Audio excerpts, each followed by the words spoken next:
fully air conditioned. Sir Supan, sir.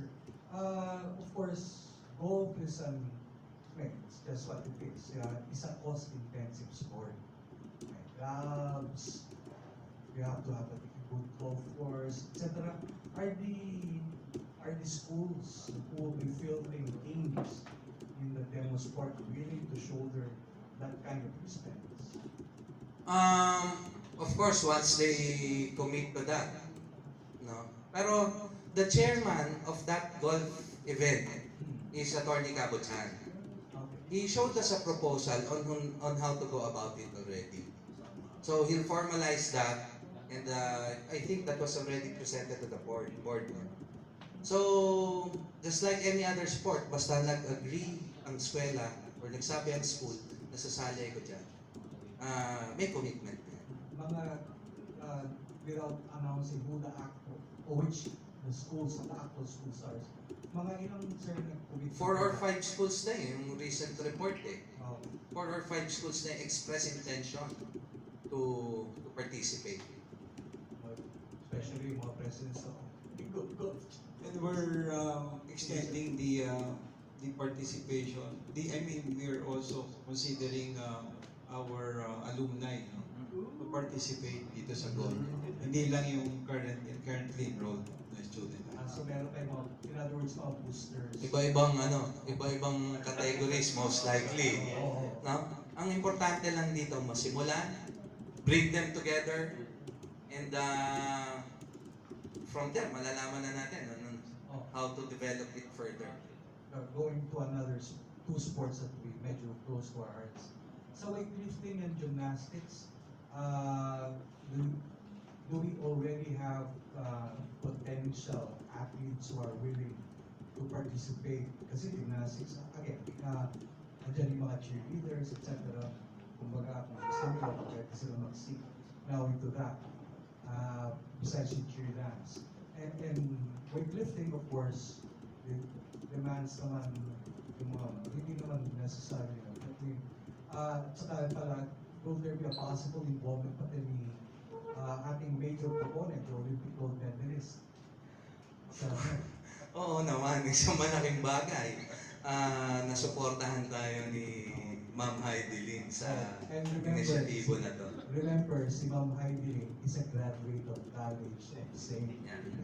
An So, in other words, given her passion for the sport, her passion for, kumbaga isang tawag lang siguro ni Stephen, baka maging she might have engaged kasi this is another venue for the propagation of the sport. Yes. Ano yan? Okay yan nabanggit mo na yan, no? So, we will relay that to the chair. The chair of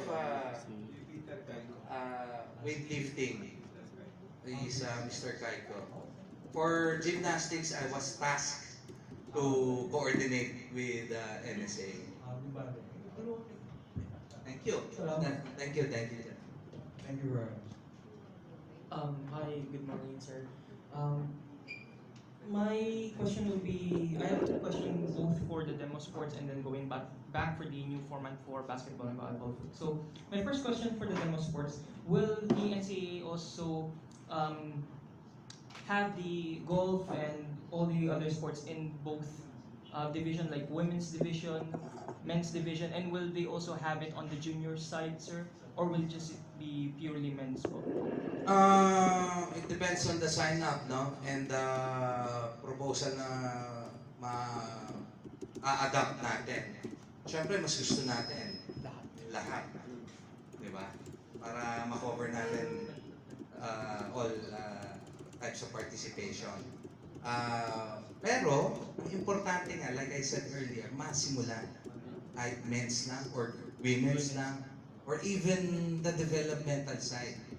Importante kasi yung NCAA, alam natin, grassroots eh. Grassroots. Maihahatid natin sila sa elite level. So, gusto natin lahat, pero kung ano yung masisimulan, simulan na natin. Thank you. you, sir. And then my last question would be, I would go back for the new format of basketball and volleyball.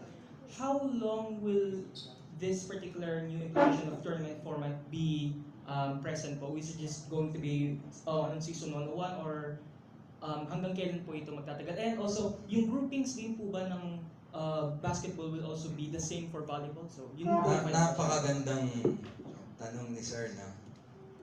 Pero ang pagsagot ko dyan, itignan natin ang kasaysayan.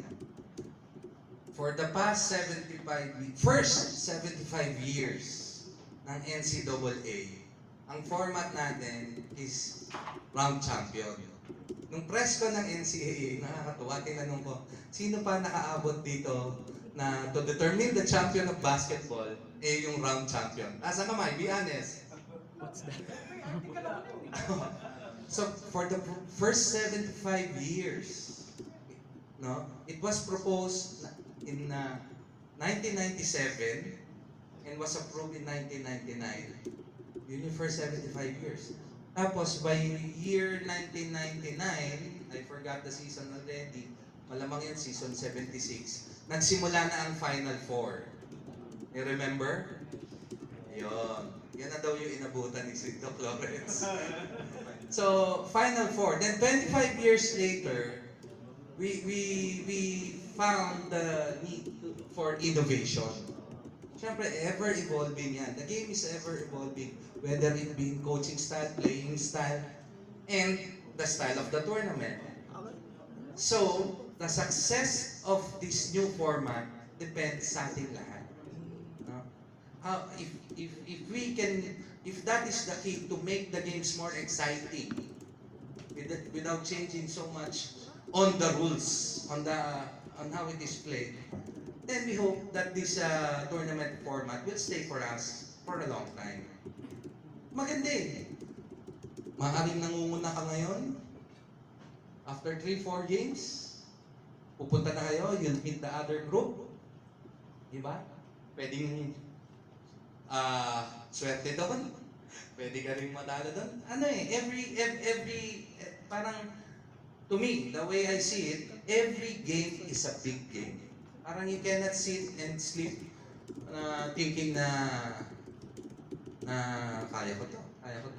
It's a different, each faces has different looks eh.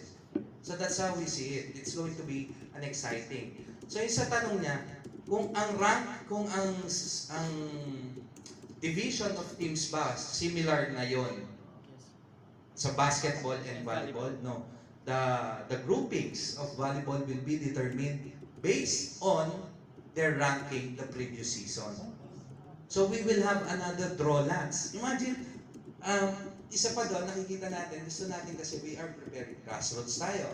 We are preparing all our student athletes na one day, pagdating nila sa international international scene, it's not really different. Parang hindi sila, ganito pala rito, di ba?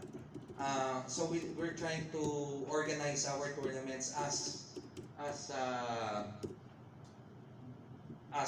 based on IF as much as possible. Di ba? So ngayon, para ngayon, like I said, magkakaroon tayong draw lots. Di ba nakikita natin sa FIBA yan? Yes. Nakikita natin sa mga international. So doon pa lang, may excitement na nadadala. No? Yung sa basketball, the following year, season 102, yung ranking naman ng top 4 ngayong 101, sila ang seeded 1-2 sa A, 1-2 sa B, then the remaining 6 teams, either roll-outs natin. So sana supportahan natin. Sir, thank you so much. Okay, good morning, Gaperas from People's Taliba. Yung format natin, 6 teams out of, 5 teams out of 5 teams, no? Meron bang drawing of lots na sinagawa before that? Sir, yung 6 remaining teams na walang predetermined groupings, yun ang nag-draw lots. So, we're talking of Arellano, Medyo Aguinaldo College, Perpetual, San Sebastian, Letran, and Jose Rizal University. Yan yung mga magcha-champion. And with this new format na pinalo nyo for the basketball tournament, do you think kaya ba natin masustain panlalo considering this will be a different style of competition kasi per grouping na yung mga paglalabanan throughout the tournament po? Actually, sir, magkakaroon naman ng nagkakaroon ng crossover din, sir. So, ang mangyayari, makakalaban mo rin yung kabila. Kaya nga, yung group B nga, sa akin, full of death eh. No? Kami nasa, for example, ang EAC nasa group B, full of death. Masaya rin kami kasi pag na-survive namin tong grupo na to, crossover kami sa kabila. No? So, tingin ko naman na magiging exciting tong ganitong klase ng format. At, well, yun nga, sabi nga ni Mr. Supa, no?